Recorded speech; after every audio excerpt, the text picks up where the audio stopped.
Eugenics is the science of breeding a better race, essentially, to produce so-called better people.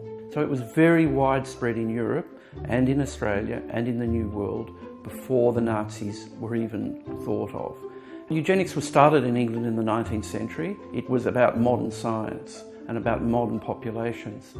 So Australia was a new country and the population was increasing rapidly through migration. Society was changing in quite a radical way, and secondly, it was a new modern society.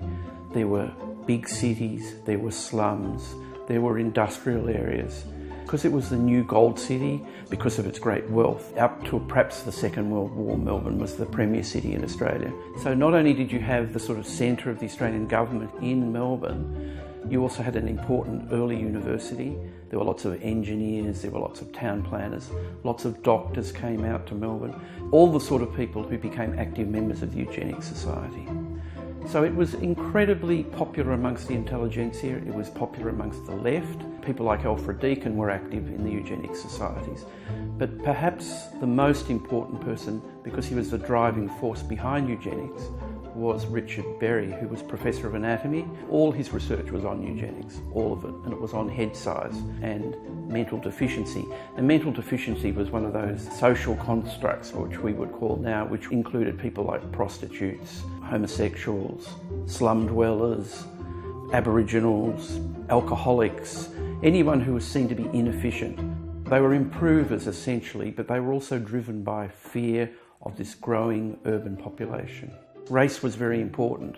So it was not only excluding miscegenation or mixed race marriages, they also didn't want inferior whites.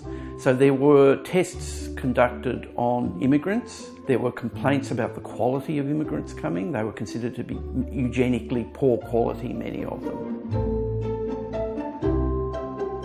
After the Second World War, there was the Declaration of Rights by the United Nations. That specifically says race should be a socially constructed matter, not a biologically constructed matter. And that was in response to the horrors of Nazi Germany. But there were many who felt that eugenics had got a bad name and should be continued. And there are still people today who are interested in eugenics, and you really only have to go to genetic testing to find the whole debate again. We're still constructing ways of deciding who are worthwhile humans and who aren't, medically, who are worth saving, who should be allowed to breed, who shouldn't. The debate really hasn't gone away.